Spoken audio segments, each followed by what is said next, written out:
Lots to dissect from the Mizzou angle, and let's try to do it now with Bill Connelly of ESPN as he joins us now on KTGR at ESPN_Bill C on Twitter, and go and read his great college football content over at ESPN.com.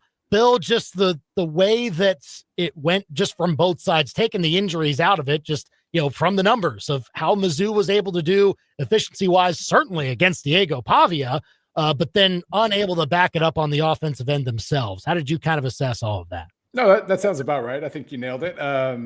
This is one of the better defensive performances you're going to see. Obviously, Vanderbilt had the 80-yard run that ended up making a big difference. That was pretty much it. Their success rate, this was a top 10 team in success rate. I think, my success rate measure is how frequently you're gaining 50% of yards on first down, 70% on second, 100% on third or fourth. They were around 50% for the year, top 10 in the country. They were 26.7% success rate on Saturday against Missouri's defense. Now, some of that, when you're backed up, you don't try anything. They had a bunch of plays backed up there in the third quarter, especially, but they were never efficient. Even when Zollers came into the game, Missouri was the more efficient team from that point forward. But the turnover obviously gave Vanderbilt a short field, and that ended up making the difference. So, yeah, I mean, it's when you've lost your Missouri's won a ton of close games through the years with great quarterback play and great clutch kicking and all these things, and then you're trying to win a game against a top 10 team with a freshman kicker and then a freshman quarterback, and you almost pull it off, but not quite. It is tough to see, at least from that vantage point. And when Mizzou got Matt Zollers essentially in the game, or had to put him in the game essentially, was there much difference with how it looked from Mizzou, or how did you kind of see it just from watching the game, I suppose, Bill, from what you saw out of Matt Zollers in this one? Yeah, you saw some absolute freshman kind of naive moments here and there. Obviously the turnover was huge. The grounding at the end of the game. Obviously he didn't have much time to do much there, and then he tries to get rid of it, almost throws the pick. You see those moments, but also his numbers throwing the ball were better than Beau Pribula's, and that almost made up the difference. So it is kind of a weird situation now where I guess it's good that you have a bye week to figure some things out, but if you were able to work him in, if we could throw in another non-conference game real quick and work some kinks out, you'd have to feel pretty good about things. But you're throwing him straight in. Obviously, they were saying maybe Pribula gets back by the end of the year, but having A&M right out of the gate and OU 2 weeks later, especially, that's a lot to ask a freshman quarterback to beat, and we'll see what happens. Yeah, it's all coming up for Matt Zollers, and maybe it is nice that you have the bye week to settle him in a little bit in practice, but Bill, I ask you about that Texas A&M team because they obviously, they end the tenure of a head coach there at LSU. What did you make of the way that A&M, though, goes on the road and was dominant once again? Like they may not have been this top 3-4 team that we all viewed them to be coming into the season, but each and every result at this point has sort of reinforced just how good these guys really are. Yeah, it's really hard to doubt a team that has won at Notre Dame and at LSU, and LSU at night, no less. It's a really confusing team. I mean, early in the year, their defense was suffering all sorts of glitches, but they won a track meet against Notre Dame. Then Mike Elko basically said, I hate track meets, and shut everything down, and slowed the offense down, ran the ball a lot more, did his defense a bunch of favors. They win like a 16-10 game against Auburn. And then we kind of had the offense goes through these periods of glitches, which we saw in the first half against LSU as well. And then when they find a rhythm, it's 15, 20 minutes of the most confident ball you'll see anywhere in the country. And that ends up making the difference. So they're not the most consistent team in the world. Their overall season numbers, because they've been about 4 or 5 different teams already this year, their season long numbers are merely good. But we've seen them be great at everything at one point or another, and they're not going to be intimidated by an afternoon crowd at Faurot Field, even if it's a pretty good crowd. They've handled worse. Certainly so. Bill Connelly of ESPN here on the Big Show, KTGR and the KTGR app. And I'm also interested on the other angle of that with the LSU side. Now that they just said, now's the time. We need to go ahead and buy out Brian Kelly in year 4 of a 10-year contract. I wonder, Bill, it's not all that surprising looking back at it now, but just when you assessed how we got here with a program like LSU and the hire that they made there, how you kind of assessed why it turned so south for him at that point. I mean, he doesn't try to be liked. And what that means is as long as he's winning, everything's fine. But your bar's higher when you're not making connections with players. Like, I can't remember who it was on Twitter last night was saying, like, how many guys are you seeing basically standing up for their coach right now, saying, posting little, the images on Twitter about I love you, coach, I'm so sorry, blah, blah, blah. Like, there's been none of that. And he hasn't even tried because that's not what Brian Kelly does. He's just going to be the hands-off CEO who doesn't try to get to know his players and wins games. So your bar is a lot higher and your leash is a lot shorter. And it is kind of crazy that we're in an environment right now where James Franklin with his record and Brian Kelly with his record, still 34-14 at LSU over 3.5 years, like better than most.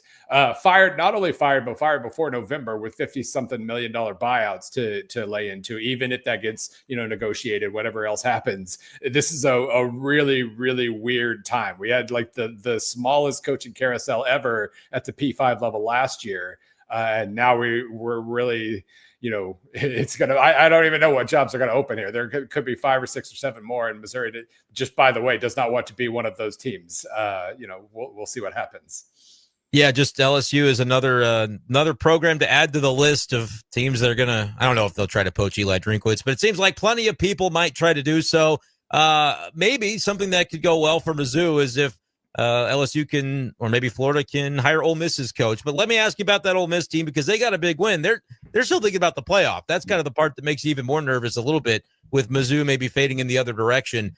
Ole Miss goes into Norman and gets that big win that they really needed. How do you view the Rebels right now in the hierarchy of everything going on? And I guess on the flip side, Oklahoma now has a tougher path given that they're still a very difficult remaining schedule.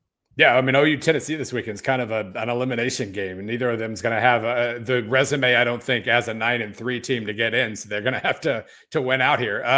For Ole Miss, they kind of got a do-over. They, for 3 quarters against Georgia, they looked awesome, and then they just in that moment with your former D2 quarterback in front of a crowd that isn't always dialed in, but was extremely dialed in, they blinked and they let Georgia take them down. Then they have to turn around. And I mean, Owen Field is one of the loudest places I've ever seen a game in. We know how, I mean, it was earlier and it was wet and all that. So maybe it wasn't 100% Owen Field, but it was an extremely hostile environment. And they entered the fourth quarter down a point, and they basically got to right a wrong by being the obviously superior team in the fourth quarter. So from that sense, it was good. And also now you look at their schedule, South Carolina at home, Citadel at home, Florida at home, at Mississippi State with a loss to give, basically. Obviously, if they lose again, they're probably out of the SEC race, and that might actually, as opposed to Georgia or Alabama, that might actually mean something to Ole Miss for the schools that actually haven't been able to win the SEC a ton. But they're in spectacular shape playoff-wise, and they're relatively healthy, and Lane Kiffin now gets to kind of not take his foot off the gas or anything like that, but kind of gets to experiment a little bit and see what else he can come up with over the next month because he has an extra mulligan to give. Bill Connelly of ESPN here on the Big Show KTGR and the KTGR app.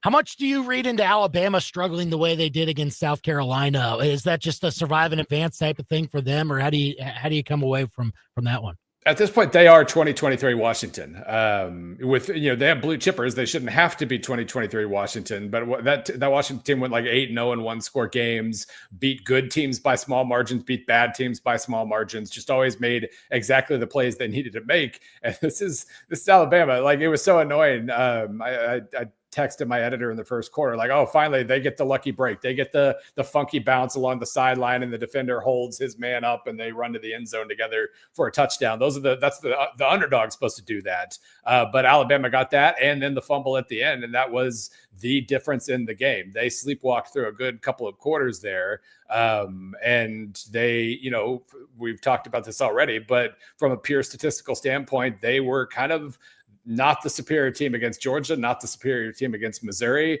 And here they are 5-0 in conference, all but assured of a spot in the SEC title game at this point. So, it is what it is, but they are confident, and they absolutely know they're going to make the plays. And that does make an enormous difference in the fourth quarter. Yeah, we'll see what that looks like there. To this upcoming week, obviously Vanderbilt, they stay firmly in this conversation, and now they'll go to Texas, who we've kind of assumed by this point they would probably take that next loss with the way they've struggled against these sorts of teams. But they survive Mississippi State again. I suppose now the week looks a little bit different with Arch Manning and concussion protocol, apparently. But this game coming up in Austin, how do you see this one? Major Applewhite stepping off the bench here and doing some interesting things. I'm very curious about that aspect of things. That's for sure. But look, right. They're 83rd nationally in points per drive right now. They're 76th in yards per play. And then here's another one. They're 120th in yards per drive. If we want to lean on that one, they have a bad offense, and so backup quarterback coming in for a bad offense probably isn't going to do much worse. And so, Texas has this little formula going where they make defensive play stops in the second half and get a miraculous return in the fourth quarter. And that's enough to win the last two games. And it put away the OU game as well.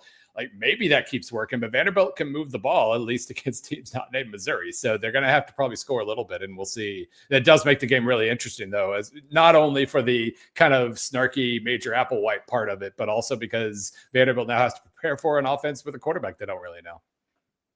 I want to ask you, Bill, about the cocktail party and maybe what Florida could potentially do to trip up Georgia in this spot. Obviously, Georgia looking to just get this one over with and make sure they come away with that rivalry win. Well, apparently, first thing to do is go up 10 points early. Georgia seems to let anybody who wants to do that do it. So Florida should take advantage of that. This is a very Auburn-like team. Florida is, in that they're just really annoying. They play really good defense. They can run the ball efficiently. They're not making a ton of big plays, although the passing plays that we saw with the freshman, what's his name, against Texas was kind of intriguing.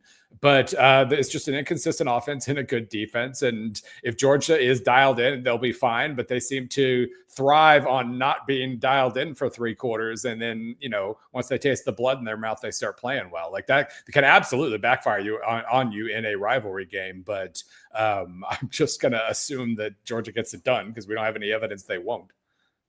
It seems that way. We'll see what that looks like. And you brought it up earlier, Bill, but this does, in fact, seem like an elimination game for Oklahoma and Tennessee. So with both of them, kind of reeling from their earlier loss and feeling like, okay, we got to find ways to get back to it and have to win out the rest of the way. Who do you think kind of handles that situation a little bit better, maybe not even just in this game, but maybe going forward with the schedules they have? No, this is a hilarious styles game because I looked it up earlier. The average OU SEC game so far has averaged 40.8 total points. Tennessee game has averaged 74.4 total points. It was something like Tennessee hasn't allowed less than 30 and OU hasn't scored more than 30 in SEC play yet. So yeah, I don't know exactly. For Auburn, Arkansas, we had a similar game last week and it basically ended up right in the middle. I guess that's where we're going to be here. But I think I just trust Tennessee a little bit more. Oklahoma's offense really is maybe if they, the running back who kind of had a nice game, Xavier Robinson against Ole Miss, maybe if that's a new thing that they can lean on, that will help. But I think I just trust Tennessee's offense to make enough plays against the defense, and OU eventually makes creates a couple turnovers or commits a couple turnovers and falls.